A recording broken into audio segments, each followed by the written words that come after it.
Hello there and welcome to Who Did We Hate Today? A short series of even shorter films about the making of my new record, Who Do We Hate Today? This is episode 2. In episode 2 I'm going to be talking about writing and recording of the album. Sit back and listen while I play you another musical biscuit. This is the hill I went down every morning on the short 10-minute walk to the recording studio. It was the road I was mugged on in the song Victim.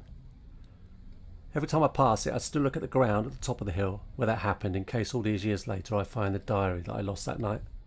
It was snowing a lot of the time I was recording Who Do We Hate Today, and the hill was like a luge track.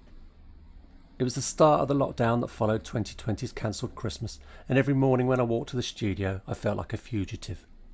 I thought about what I'd say to the police when I was stopped and asked where I was going. Should I lie and say I was on my way to Sainsbury's to do some essential shopping, or that I was getting some exercise or walking my dog, who'd run off, and I was now searching for him? Roger, that's the name of my dog, I'd tell the cops. He's a poodle whippet cross, a pipit. Seriously though, was my job essential? Are pop singers key workers? I read the relevant government website page about it and decided I was allowed to record a new album. I bought a massive bottle of hand sanitizer, and 4 days into a new year I set off for the studio. I remember seeing on telly years ago this thing about the Beautiful South when they were working on a new album, and Paul Heaton would go to Spain or Italy or France or somewhere and book into a hotel and write the songs for the new record. In a similar way, for this album and for Pop Up Jim Bob, I went to a house on the edge of Dartmoor, and it was there that I wrote quite a lot of the songs.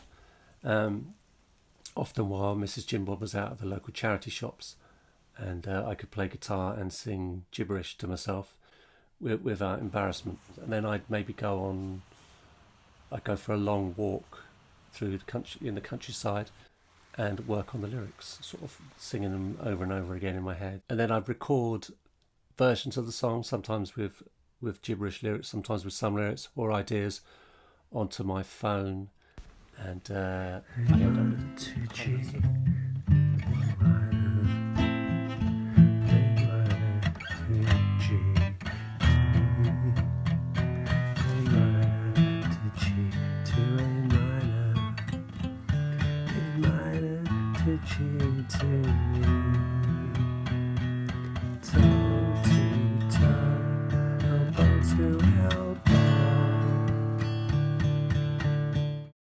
And then I'd come back and move on to the next stage, which would be making demos on the old garage band, which I hadn't. Don't know if you can hear the neighbour's dog barking in the background.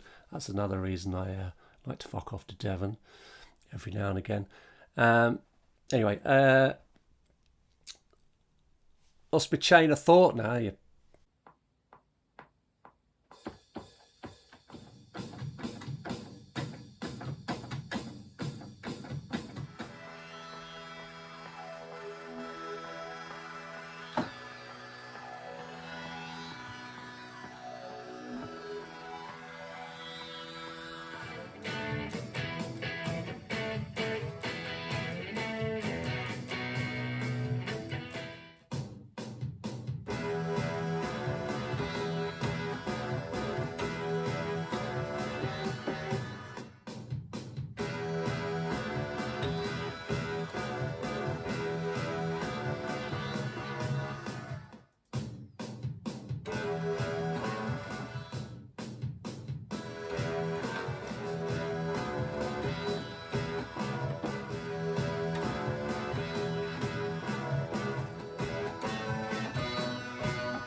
trying to get everyone together in the studio this time wasn't just difficult, it was technically illegal.